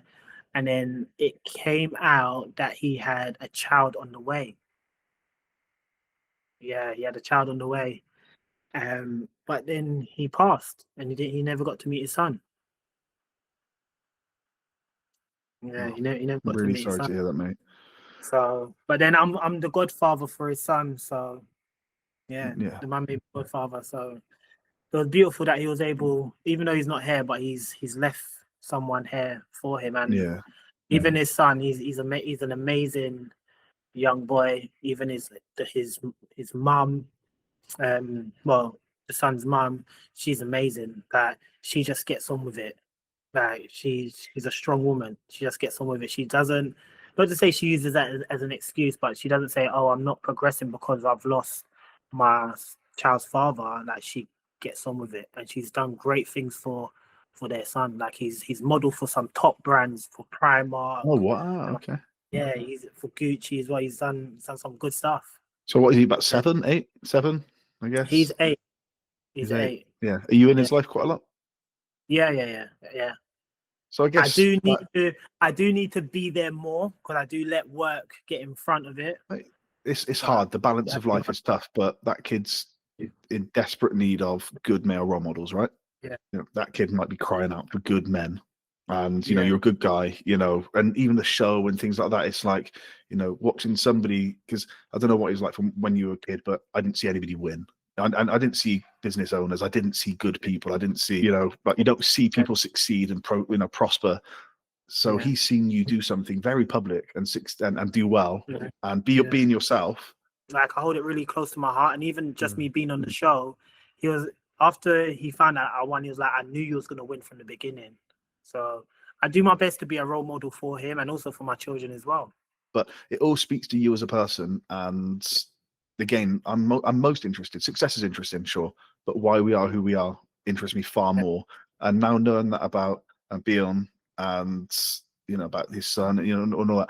It's like, okay, well, some of the decisions that you make on the run, on the show make sense then, because you're like, you've the sad reality is these moments shape us so powerfully, and that 100 grand, and we'll jump ahead to when you win, and you do break down. For a man that you said that your missus never seen you cry, you cried a lot on this show. I'm not gonna lie. Right, and you're in that carriage. You're in that carriage, and but it's beautiful. It's really like, it's a real special moment as a man watching that. Yeah. It's, and I say we don't see enough of, like, men particularly, and I'll say something I hope it's okay to say, young black men being emotional. We don't see it because it's almost like no, like, you got to be hard. You can't show that sensitivity. And it was, I completely agree. do you know what I mean? There'll be kids that are watching that, and people that are watching that and thinking, do you know what, like, it allows me to be vulnerable and emotional. Yeah. And I mean? and I 100% agree with what you just said, that life forces you to be solid, rock hard. Just take it as it is. And I said to my partner that note that you gave me, I don't know what can it opened of emotions, but it just opened up a can of emotion. It just felt so good. Broke that seal, mate. It's sort of like when you're on a night out. I don't know if you drink or anything, but like, if you go out and you're having a night out, and then the first wee you have, you're like, oh, I've broken the seal now. I've broken the seal, and then you just win. Yeah. the first wee you break, it's like every 5 minutes I need to go to the toilet. Yeah. That's how it is. That's definitely how it is. But being on the show, it was like, even just driving into the tunnel, it was just like a weight just lifted off of my shoulder. And it wasn't just about, I've now won 100 grand. It's just more, I knew what I gave the show. Yeah.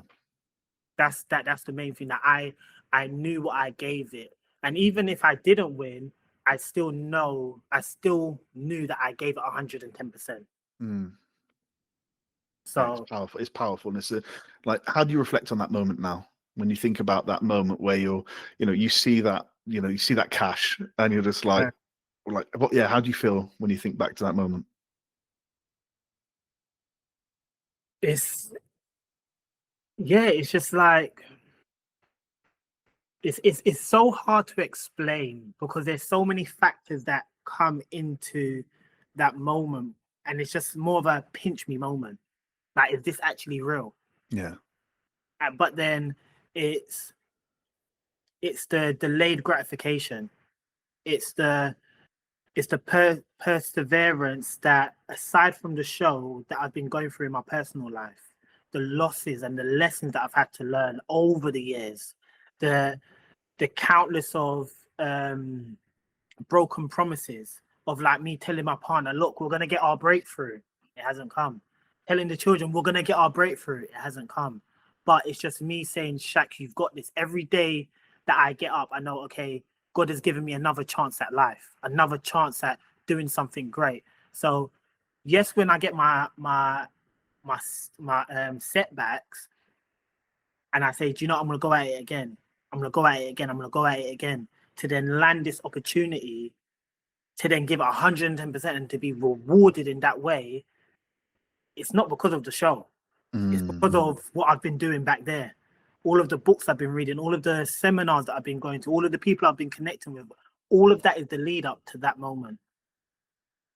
That's literally, when I break it down, that's what this podcast is about, and that's what I mean is the success is fascinating. It's you got your hands on the treasure, brilliant. It's the build up to that. It's everything that makes you, and that's the interesting stuff for me. It really, really is. Like, the money is great. Like, the money has allowed me to do, like, invest in my partner's shop, help out, like, clear all my debt, help out with the family and stuff like that. But one thing that I would never forget is the growth that show put me through. I would never forget that. The growth that show put me through. That's what I really appreciate, and I hold close to my heart, because the money comes and goes. I could have spent that 100 grand in a day. That's gone. But the growth and the life lessons that I could walk with and share that story with others. Be like, look, when I went through this and this is what I done, or even just for myself, when I'm going to go through something, just remember you went on a show and you put yourself through these stages to get so far. Remember that. Remember what you had to put yourself through to achieve that. Do it again. You can't buy that. And you can never erase that from me. So that's the most loving part about the whole experience. Right. What was seeing Warren like again the first time you saw him after winning? Well, he was happy to see me, Yeah. and to see that I completed it. And can I ask you a question about the money split? Like, did he get anything? Yeah, so I did give him something. Yeah. I wouldn't disclose how much, but yeah, No, he didn't walk away empty-handed. Yeah.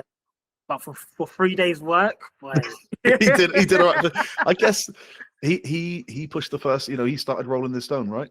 I always, you got to push that stone up that hill somehow, and one of you's got to be the first person to try, and he, so that's nice to hear. He didn't walk away empty-handed. I wouldn't do that, but yeah, he for 3 days of work, he was nice. Well, I'm glad. Yeah. So you mentioned, investing in your partner's shop, and you talked about your about food. A quote I think I saw you say somewhere was, seasoning isn't about the ingredients; it's about the process. Yes. So talk to me about what you want to do with food and how the show helps get you there. So we've had a jerk seasoning in our family for a very long time. So my dad actually created it with the help of my mum's father. So my mum and dad, they've been in the food industry for a very long time. They've had shops in Brixton. They've had a restaurant in Deptford, that's in South London. They also had a restaurant in Jamaica. So we've had this jerk marinade, which was a family secret, brewing in the family.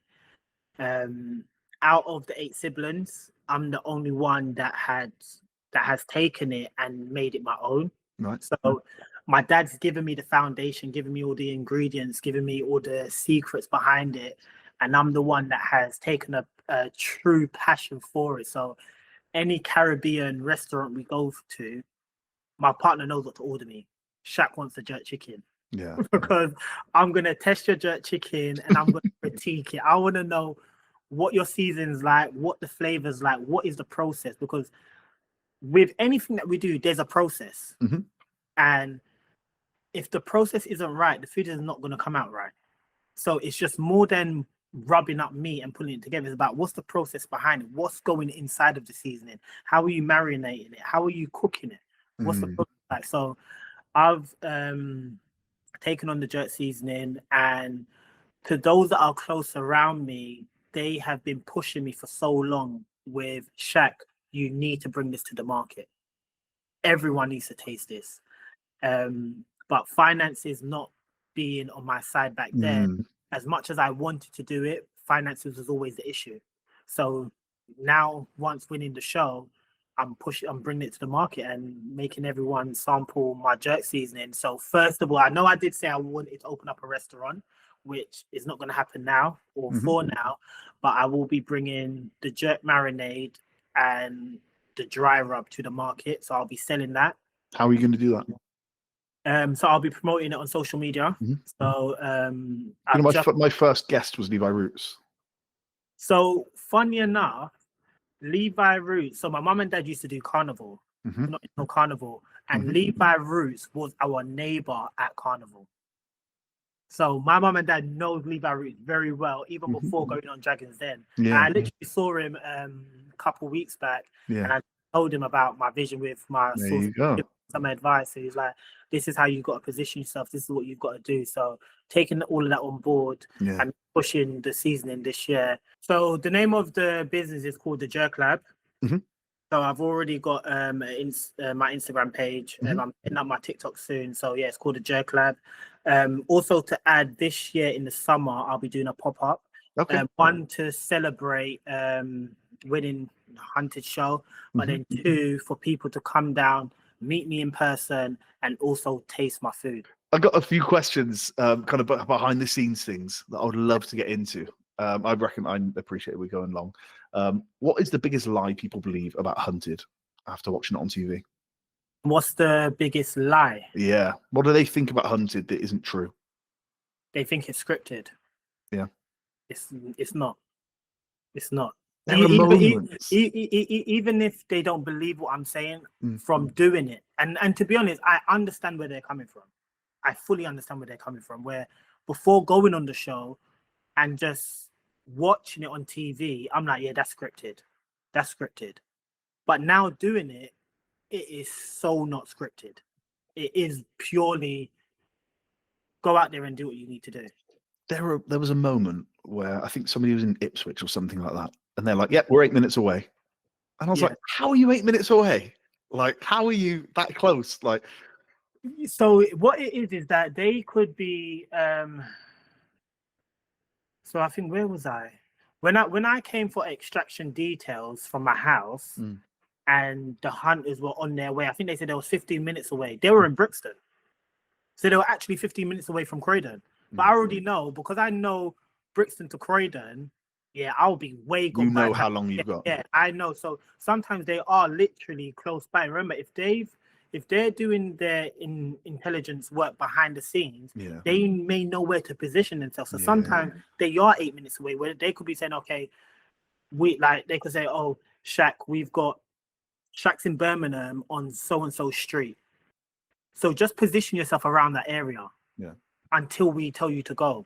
All right, go. Yeah, we're 8 minutes away, because they've already positioned themselves. Yeah. Yeah, I guess that's the thing, is we don't see all of the intelligence. We see some of it, right? Some of it, and you know, because again, there's far too much footage. One of my questions was, how close did they actually get to you? We've talked about that. Meters, seconds, steps. Yeah. The one that I didn't know about was the hotel one. When she pretended to be your girlfriend. Yeah. That was crazy. I was so surprised by that, because I was literally the day before, I said to myself, when I get up in the morning, I'm gonna go to the gym and I'm gonna go to the spa. I got up, I went to the gym, and then after my gym session, I was like, yeah, let me get my trunks and I'll go to the spa. And someone said, you're getting comfortable, let's leave. And it's so funny. Well. It's so funny that when I left and I said to the receptionist I was never here, for that to be on camera, because no one told me to say, I just said I was never here. Yeah. And then for her to then walk in and him like, yeah, I've never seen that person. It was like, someone will think that it's scripted, but it's not. It's not. Someone just told me, because I've watched it before where they've gone into certain areas and they said, oh, have you seen this person? Yeah, I have. Yeah. So I make sure I tell everyone, I was never here. You never saw me. Yeah. So that was a powerful one. That was, and he did so well, didn't he? Yeah, he did. He did. Hats off to him. When did it stop feeling like a TV show to you? And did it feel? Was it actually frightening at any points? Probably about a month after, because of the PTSD. Because of what? PTSD. Yeah. Yeah. Talk to me about that. So, the day of leaving the show, the next day, I was laying in my bed, and because like I said, that my first thing in the morning is get up, go. So I remember jumping out of my sleep and I just started hitting the bed. I was like, Shaq, you said you wasn't coming home. What are you doing at home? Get out of there. The hunters are coming for you. And then I stormed out of the room, and I was like, why is that? Like, where's all the film crew? And I was like, Shaq, you're no longer on the run. You're no longer on the run. I was like, so I had to calm myself down, like, you're okay, go back to sleep. And then it will be, when I'm out on the road, if I'm on the phone, if anyone is running, I would like just jump, because I think it's the hunters running after me. What made it linger for a longer period of time is the undercover police, they drive Volvos. So every time I see a Volvo in South London and there's undercover police, I have to remind myself they are not hunters. So yeah, so like now that's a really funny angle, because I've never thought about that. I've never thought, for 3 weeks you're literally every moment is I'm on the run, and it's about being caught. Yeah. And then you're just like, do you have support from the team, from the production company? Is there psychiatrists or? Yeah. They give you all of that. They give you assistance and help. which is great because you can talk with them, let them know everything you're going through, and they advise you on certain things on what to do and how to help you. But it's one thing getting the advice, and it's another thing actually feeling it in the moment. Yeah. So it's that when I do feel it, I just got to remind myself everything is okay. You're no longer on the run. It's not the hunters, and it's. Because I mean, we are about 8 months after now at the time of recording. About 8 months after. Do you still feel like that? No. So you don't have any of that kind of looking over your shoulder anymore? No. That's all fine. That's funny. That's like, again, so crazy that we just turn the TV off, right, and we go to bed. Do you know what I mean? And then, like, without thinking of the actual impact on you. Do you think that was made worse because it was just you? Because you're the first solo winner. Obviously you didn't have Warren with you to kind of help you in some of those moments. You're just in your head a lot. I think everyone should feel it. But then again, I think it's also how far do you push yourself into the experience to feel it. Like, I fully immersed myself in the experience where, like I said, I'm thinking about what I'm doing. I'm thinking about what the hunters are doing. I'm fully embracing it. So because I fully embraced it and I'm taking on the emotions, I'm taking on the thoughts, I'm taking on the actions, is to probably why I felt it so much. So, but it wasn't severe where it's like, okay, I need to go to rehab. It's just that you're just easing out of this process now. So it's all fine now. How long after the show, like seconds, minutes, days, weeks, did you get the $100,000? Like, what did it drop in your bank account? Like, is that kind of... So the show is finished. Woke up in the morning, checked my phone, $100,000 sitting there. I was like, literally the next day. Literally. I remember waking up and it was just sitting there. And I gave the phone to my partner and I was like, look, and it was like $100,000 sitting in your account. Wow. So literally just the next day. That's amazing. Is there another reality TV show that you would go on? I've heard about the one that you said you've been watching. When I was mentioning Traitors. Oh, man, Traitors is phenomenal. Say that will definitely be something I'll do. Like the mind games and it's good fun.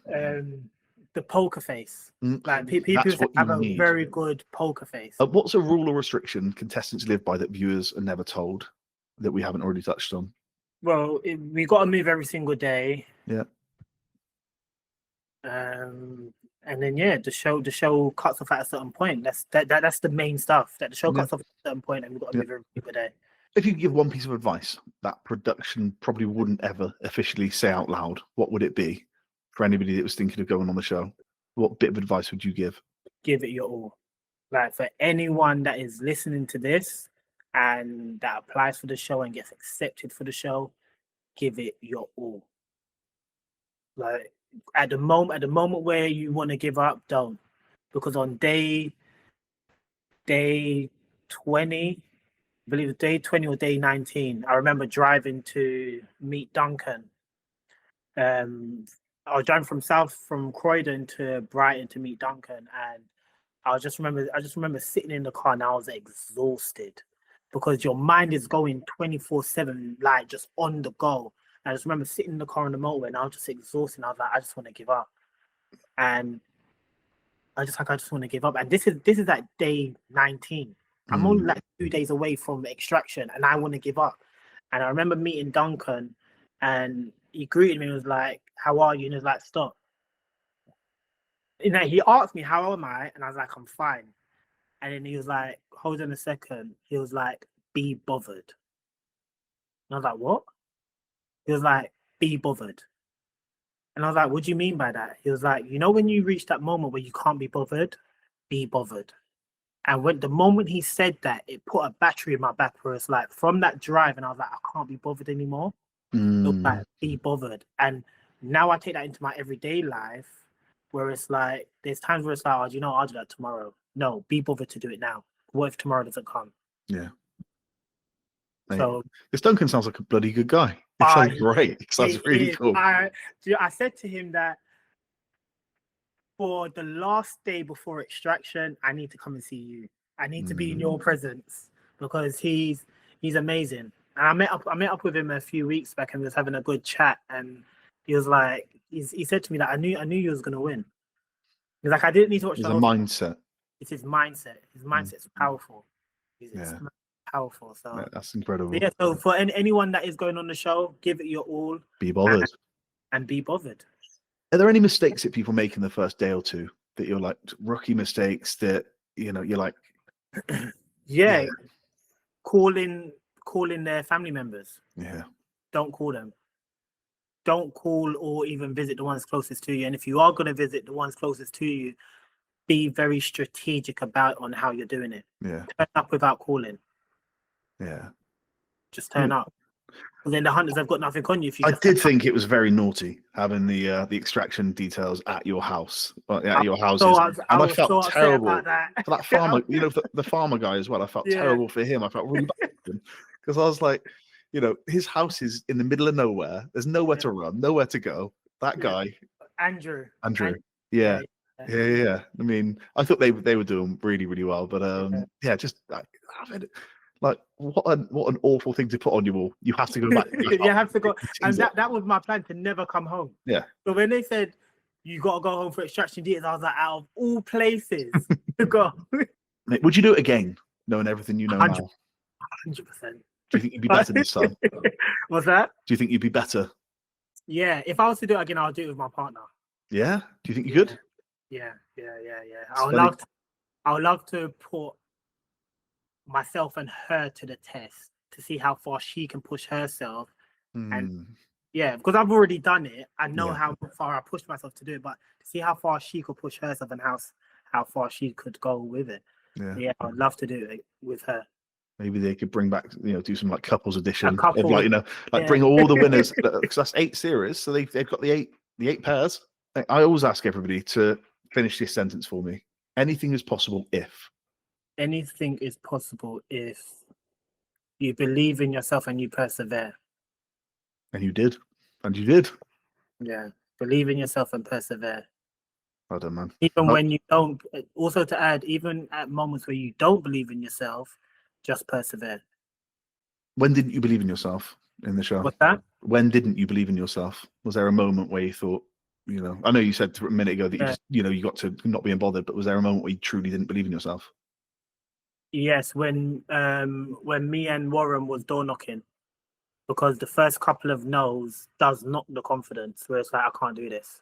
Yeah. And even before the show, it's like, can you really do this? Can you travel around the UK asking people for help? Like, you don't do this on a daily basis. It's a strange thing, right? To the kindness of strangers. Yeah. But it's there and it's for all to see. I mean, has your perception of strangers changed as a result of the show? Yeah, 100%.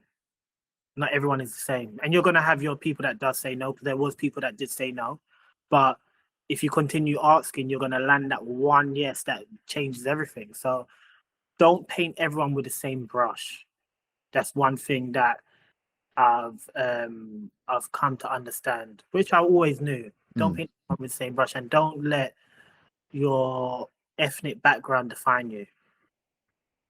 Like I was, like I said. That was my number one concern. Is it because of the color of my skin why people won't help? Nah, it's not. It's about the individual. That's really powerful, man. Yeah. Especially because right now there's kind of something happening in the media where they're talking about there's like a lot of discussion in the press about reality TV and whether consciously or unconsciously it's stacked against non-white contestants. Yeah. I don't know if you've seen any of this. Even in Traitors, they've talking about it. I haven't seen it, no. Yeah, so there's discussions like, does reality TV, Big Brother, Traitors, things like that, is it kind of stacked like subconsciously against non-white contestants? And it's a whole kind of big thing people are talking about right now. I actually thought that before going on the show. I was like, they're going to try and like sabotage the opportunity to make me lose. Like, but as in, you thought production might do that? Yeah. Really? I thought that before going on the show, because obviously my skin color, like, you're gonna make a young black boy walk away with $100,000. Like, why would you give it to him? Give it to someone else. But then that's where it comes back to, where it's not scripted. That everything that I done is off of my alignment and everything that I done off of my own back. So you because things align for me, it's going to be very hard for you to sabotage that. Mm. And if it is a script, you can sabotage anything that you want with that script.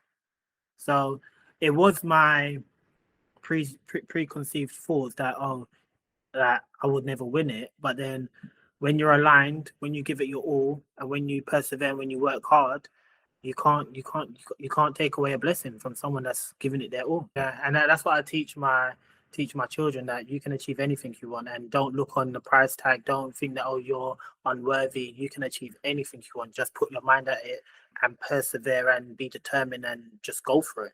Yeah, you're gonna get your knockbacks, but that's part of the game. That's a part of the journey to see how bad do you really want it. But it's not going to come easy. Shaq, I have a feeling, mate, that you're going to do very, very well with your jerk season, and I have a feeling, is the plan that we'll see it in supermarkets? Is that Yeah, that's definitely. Listen, that winning this money is just a start for you. I can feel it. Definitely. Thank you so much.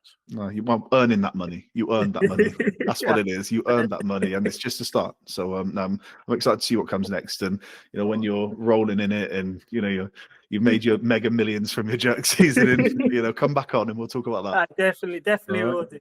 Definitely will do. We'll have a part 2. Yeah, there we go. Mate, thank you so much. It's been a lot of fun. No, thank you for reaching out to me. Appreciate it. Appreciate it. And we are back. What am I going to say? I hope you enjoyed that one. We are creatures of habit, eh? What are we if not that? We're just patterns. I actually need to sort my order for the next couple of months. So I don't know who's coming up next Monday. Ooh. So I'll do the plugs instead.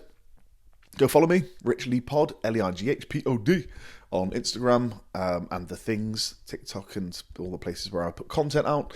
Go to the Substack, which is where I then send the weekly emails. So if you subscribe, projectpossible.substack.com, then you'll get every single episode will be emailed to you every single week. You won't need to remember.